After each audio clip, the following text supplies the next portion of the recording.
All right, hey guys, welcome to Darth Disney. This is Darth Disney. Yeah. I'm the Walrus, and what we want to do is a quick movie review and talk about Star Wars Episode 1, The Phantom Menace. The Phantom Menace. So let me give you a little bit of a background of this thing first. This came out in 1999, and some of the cool things was the groundbreaking CGI. Because it was groundbreaking for 1999. In today's standards, it's like a mobile game level. Yeah, but back in the day, 1999. So before he was born, yeah. This was amazing. Like, there had never been an animated character like Jar Jar Binks, like a CGI character. Jar Jar Binks was the first full CGI character. So, speaking of characters, there are several characters that I just want to note before we get into this thing. I mean, this introduces... we've already seen Obi-Wan, in other Star Wars movies, but this introduces the younger, Obi-Wan. This introduces like the Clone Wars era Obi-Wan, and it also gets to know Obi-Wan better from the prequel trilogy. Well, let me get into more characters too. So we have Obi-Wan, who's like this young Padawan learner, right? And he injects a lot of humor into the movie. So we've got Qui-Gon Jinn, and he's like the master Jedi here. And his big thing, he's a wise, master. Mm-hmm. You had this Viceroy Newt Gunray. He's like this leader of this trade federation, and he seems like he's like pretty scared. That's the biggest thing I noticed about him. You have Queen Amidala, and we both agree that she had a very strong personality. Strong and brave. Strong and brave, but also those are both weaknesses and advantages. Right. Because the reason that's a weakness is that if she's super strong, she's like, I'm gonna do this, and even though that is a smart choice, but the other choice is much easier and does the same thing. She's like, what she's saying the whole movie is, I'm going to not go with the Trade Federation. I'm not going to make this deal. Which, if she made the deal, it would have been much easier. Well, and I guess that's something you can say about strengths and weaknesses in general, is that any strength that you have, if you don't use it correctly, it can become a weakness. See, other characters were Darth Sidious. He's ruthless and shadowy. And also, if you haven't ever seen him, Darth Sidious, he has two personalities. Of course. He has Chancellor Palpatine and Darth Sidious. And it matters your opinion, or you can say those are two different characters or one same character because they're two different personalities. Fair enough. And also, what I think his biggest personality trait is he strikes fear. Yeah. And you have Jar Jar Binks. He's a Gungan, and he's just kind of an odd character. He's that CGI character. He's the what's it called? Comedic relief. The comic relief. Yeah. I think the two comedic reliefs are Obi-Wan and Jar Jar Binks. Yeah, and then there's R2-D2. Yeah, R2-D2 is a droid. It's a astromech droid. He is a blue and white astromech droid, and his you don't get to see much of his personality here. But in the next movies, you get to see more of his personality. Right. He's a funny droid. Yeah, R2-D2 and C-3PO, and what about Watto? Do you remember Watto? Yeah, Watto is a flying fat thing. That's a great name for a species. Is a flying fat thing. Yeah, and he's a slave owner of Shmi Skywalker, Anakin Skywalker. Anakin Skywalker is also known as Darth Vader. If you didn't know that. Of course, yeah. And so this kid, as a kid in this movie, how would you describe Anakin? Like imagine if you don't know what happens next. What do you think of Anakin in this movie? Like, how would you describe him? He's way too cocky. I think so too. He's he's like, I'm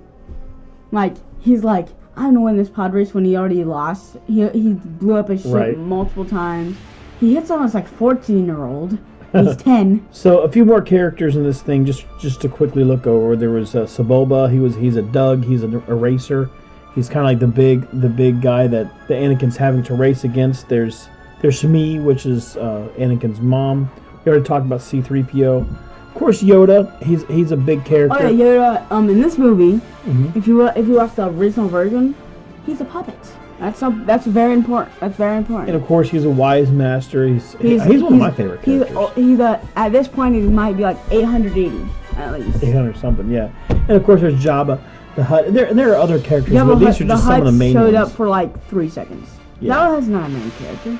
Well, but at least he was introduced. I mean, he ends up being a bigger character as things unfold. He was actually introduced in Empire Strikes Back. Yeah, and so another thing I want to look at is I wrote down a few settings, a few places that we got to travel to in this movie. The Gungan underwater thing. Well, the first place to go is the federal the Trade Federation ship.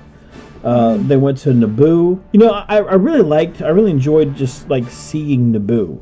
I mean, it was like beautiful and green, like lush. It was a really cool looking planet. And also underwater, they also went to the Earth's core, which actually, right? But scientifically, that's impossible because the Earth's core would be very hot. But it's Star Wars. You know, it is what it is. Mm-hmm.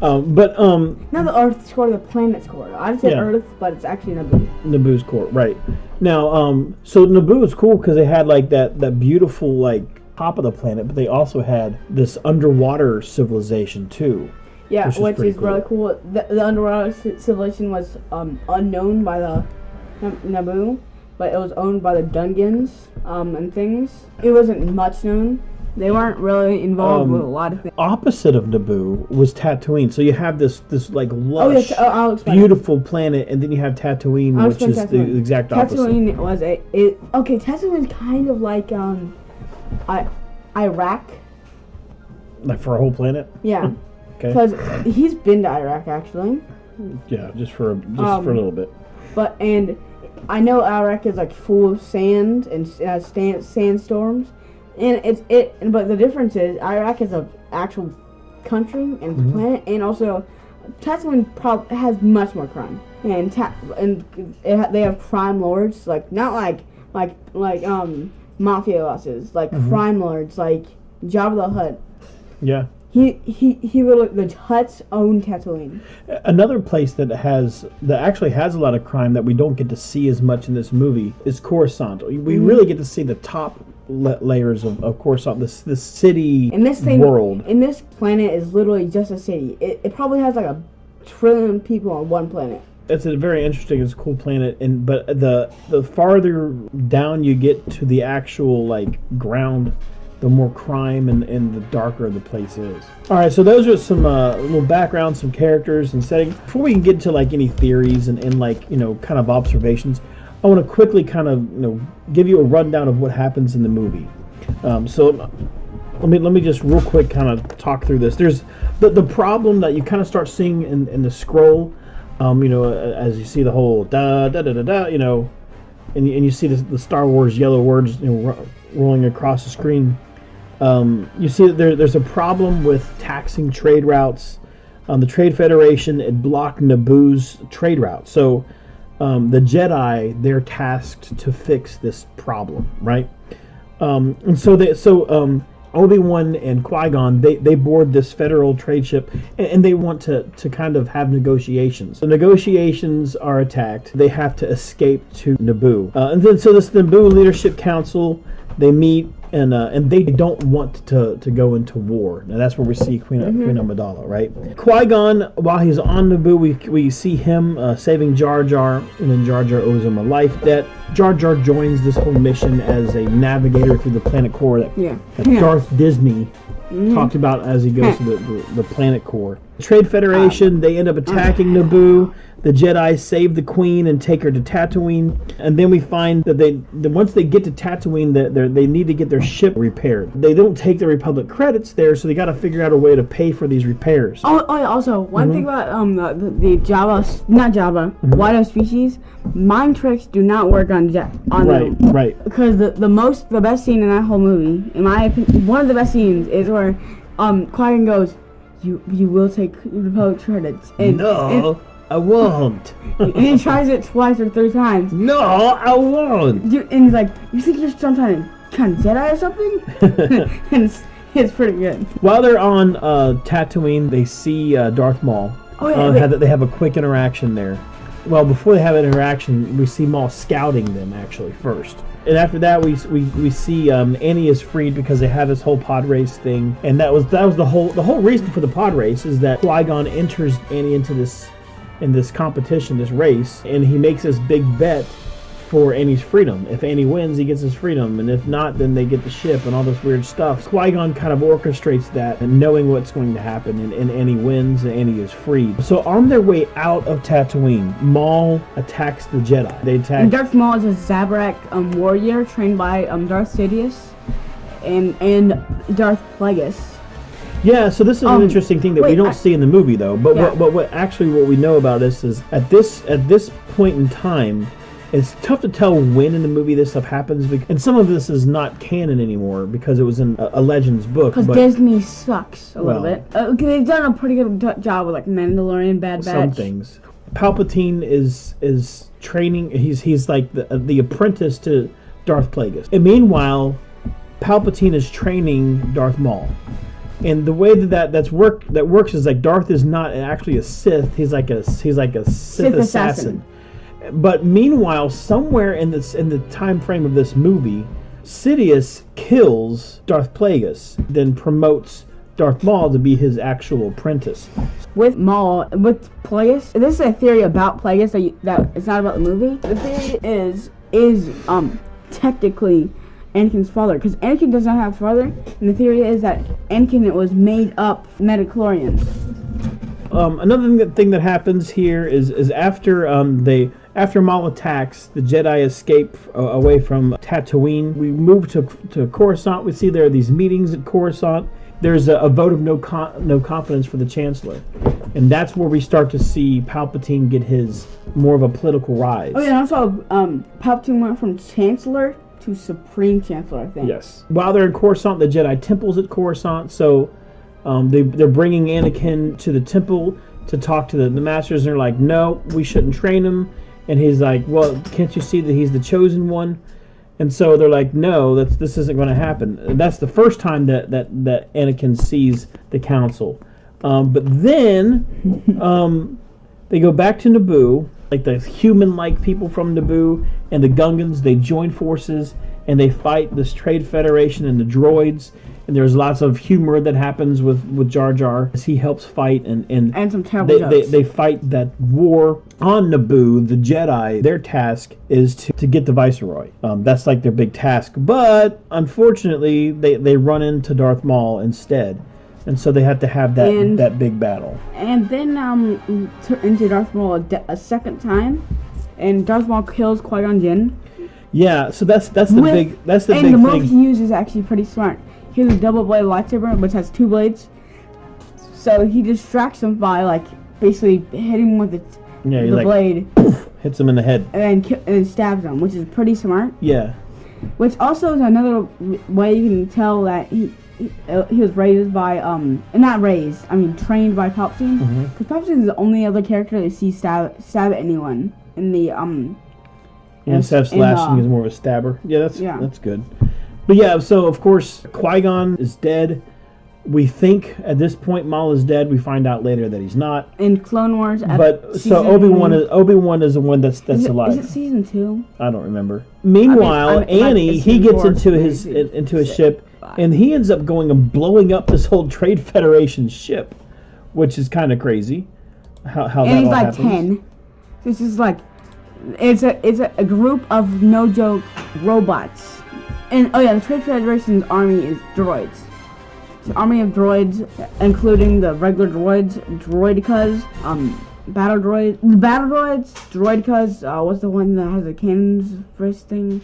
I forget. The ones with cannon wrist things. There's also ones that are actually just droids. The droids that fly in the air are just droids. Yeah. There's no droids flying it. So how this thing kind of resolves is after that battle with Maul. That's one thing. This lurking bad guy, he gets defeated, and the war that happens on Naboo that ends up stopping because Anakin blows up that Trade Federation ship, and when that happens, all the communication with the droids are lost, and they all just shut down. So that war is over. So really, Anakin really saves that battle. The Queen is returned to Naboo. Palpatine does meet Anakin at the very end. And goes, yeah. I will watch your career with great interest. With great interest. Palpatine is elected Chancellor. Obi-Wan is promoted to Jedi Knight. And they finally decide that Anakin is to be trained. We see the funeral for Qui-Gon. And finally we see this big celebration. So that's the basic movie. That's basically in a nutshell. And now what for happens. the theory part. What I was saying about... Well, before we do theories, let's do like a bit of a review. Let's talk about some things. First, let's talk about some things that you liked. Okay, the things I liked was how it had a pretty good amount of good CGI, and it had a pretty good storyline. But it had a good, amazing fight scene. One of the best fight scenes in all cinema of all time. Okay. I agree with the CGI. I like the plot part where they did the decoy thing with Padme. I thought that was really cool how they protected the queen by George Lucas. George Lucas was the writer of this. A lot of people didn't like the pod race. But I did. I thought the pod race was pretty entertaining. I thought it was done very well. I also liked, that Darth Maul reveal. I mean, yeah. That was crazy. I mean, because I like how they gradually showed us.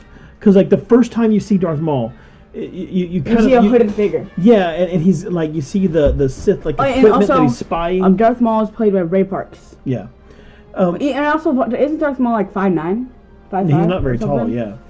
We see Darth Maul first, that shadowy figure setting up some reconnaissance devices, and then we see him briefly as the Jedi are heading off of Tatooine, where he's like, Anakin, duck, or get down. What does he say? Get down. Quack quack. Whatever it is, he tells him to get down, and then he has that quick fight with Maul. But the thing is that we really don't see Maul up close. It's just such a quick scene that we really don't take it all in. Then we finally get that Duel of the Fates music, right? Da, da, da. So anyway, what we see that we hear that music, we see the double blades, and then when he takes his hood off and everything, it's like, man, this dude is nuts. It's like a crazy reveal. I like how they managed that. I thought that was really cool.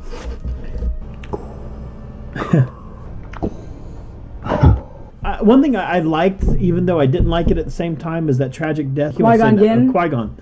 Yeah, because like often in movies, like you don't see main characters die, and that's a shock that a main character is killed right in the thick of it, and you're like, what?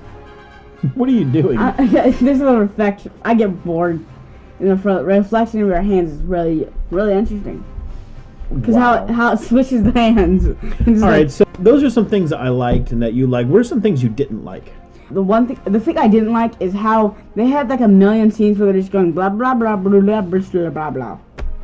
Who's blah blah blah? But they had a million scenes that were useless. They were absolutely useless to the plot, where they're just talking.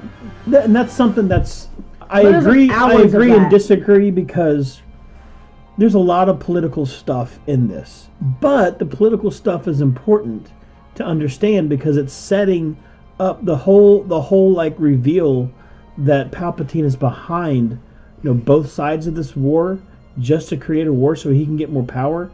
This movie sets that stuff up, and that political aspect is important. However, it's important, but at the same time, it can get a little boring, a little stuffy. And one of the best lines in that movie is the negotiations were short. You were right about one thing. Oh. The negotiations were short. Negotiations? Yeah, whatever that word is. So I would also say the pacing. I thought that the pace was too slow on Tatooine, and I thought the pace was also too slow on Naboo. That's where a lot of those conversations took place. That's I think that they could have went a little fast. There's some details they could have cut out. Darth Disney, what are some things that you would change? Something I would change is maybe I think Jar Jar. In the whole entire thing, I think you should just replace Count Dooku with Jar Jar, because I think that's the point. But Jar Jar was such a hated character. But what are something else? Jar Jar Binks, the Lord of the Sith. One thing I would change is the politics. I would make the politics simpler. I am Donald J. Trump. Goodness sakes. One thing with the politics, all that they have to do is establish that Palpatine is on both sides of the fight. They could have made it much simpler. And I told you, I felt it was slow paced. I think they could have went faster in Tatooine and faster in Naboo. What are some other things that you think? I also think they should have something that I think they should have also changed is maybe have like a scene where what's going on. Maybe have like another movie like after all the movies are done from like Yoda or Mace Windu's point of view, just like a clip of when like the modern Star Wars story stuff. They could have added to that. I mean, like I'm saying like from like what Yoda is seeing like from Yoda's point of view when he's talking to Anakin. That'd be really cool. Cause what if maybe like we could see like a vision, like Yoda having a vision. So like in the movie, you want to see like more of on like what the council's thinking. Yeah. Or? Cause the thing is, like wouldn't it have been really cool if we like if let's say you've never seen a Revenge of the Sith right now, and in episode 1 you see Yoda's point of view and you see a hooded figure that's actually Anakin. Right. Just going. Killing younglings. They're like, well, that would spoil it though. I wouldn't want to go that far. But like, no, you don't notice it's Anakin or anything. You see him like kill like one Jedi, and you don't notice. So some foreshadowing. So, in other words, like to see when Yoda is like that, he sees a lot of fear in him. Maybe you have like a vision of something of like a hooded figure with a red lightsaber killing. Like maybe like just like a quick glimpse of Darth Vader, like a 3-second glimpse, maybe. Yeah, and basically like moving into what maybe with him Yoda like turning sees. on his lightsaber.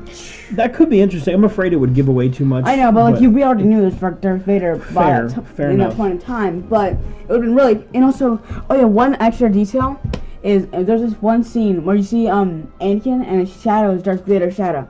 Have you seen that picture? Yes. I think the battle planning in Naboo, like when they're in the woods and they're talking about the battle planning, I think they could cut that whole scene out. I think that really. Jar Jar Binks. Yeah, it just, for me, it just completely like stalled the movie. Just because you can speak doesn't mean you're smart.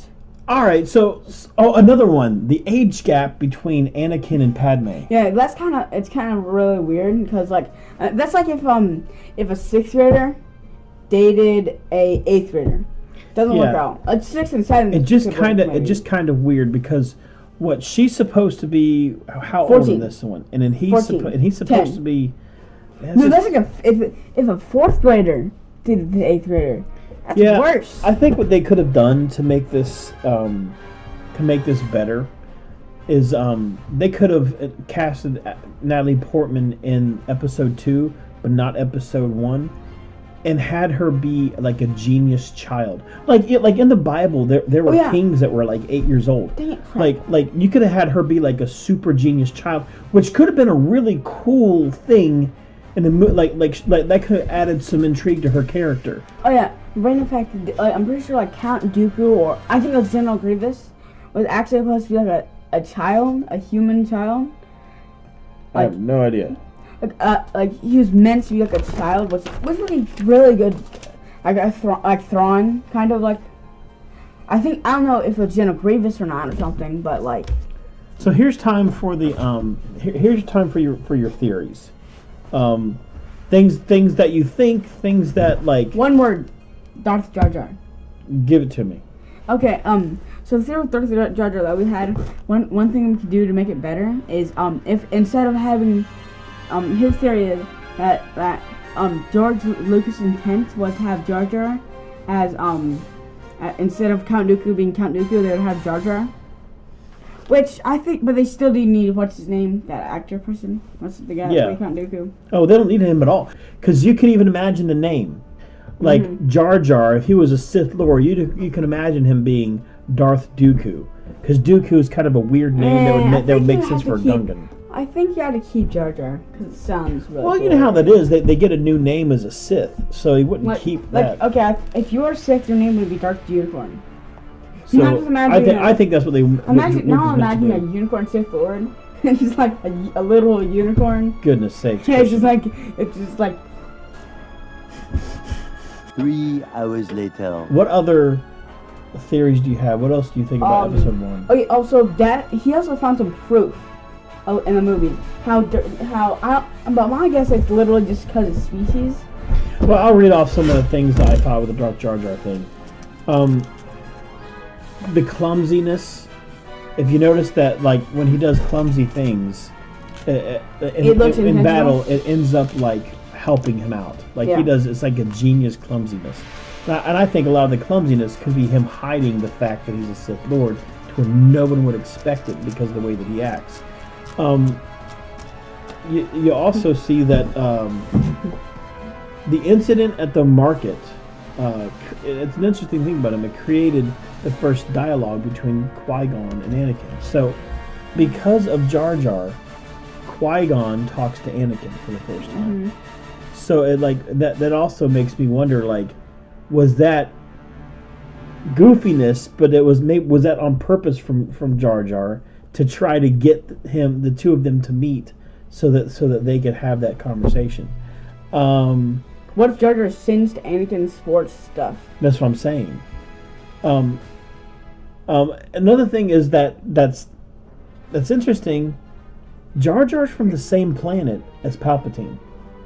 Another thing is at the funeral, at Qui-Gon's funeral, who stood right next to Palpatine? Jar Jar? Yeah. Mr. Jar Jar Binks. Mr. Jar Jar Binks. Oh yeah, this reminds me of. There's this, Hishi. I'm giving credits to Hishi for this idea thing. There's this one scene where this is right after Mace Windu. Mace Windu actually killed Palpatine really quick. In their version, yeah. Yeah, and then Jar Jar just walks to the door and just goes. Turns out he wasn't the Sith Lord. Lord Jar Jar was the Sith Lord or something like that, and it's pretty funny. If you were to give this a rating, like we'll say like a 5 out of 5 stars, what do you rate episode 1? I say it's a 3 because it's okay, but like if you're a beginning Star Wars fan, it's okay. It's not like a movie that you would want to watch again, but it's a good movie that you might want to watch again. Who knows? To see if there's any like Easter eggs that you missed. Yeah, I would give it a 4, maybe 3.5. I'll give it 3.5 stars, and here's why. As a standalone movie, it has some boring spots. It has some pacing issues. If it was a standalone movie, I would have said that's a 2. Yeah, but it has some like 5-star scenes. Like those scenes with Darth Maul were amazing. You know what I'm saying? Like the pod race. That was amazing CGI. They were oh my goodness, yeah, great scenes. For 1999, they could have pulled that stuff off today, and look how they did the pod race, and still be considered incredible. And the music, like the music, oh my goodness, yeah, the music, the fight scenes, Darth Maul as a character altogether. And like the scene at the Jedi Council was cool too. So like there were some really good scenes in the movie, but there were some really bad ones too. Mm-hmm. So I think that if they in most fans' opinion, every single scene with Jar Jar was a bad scene. A lot of people didn't hardcore fans. I had no problem with Jar Jar. Yeah, Jar Jar.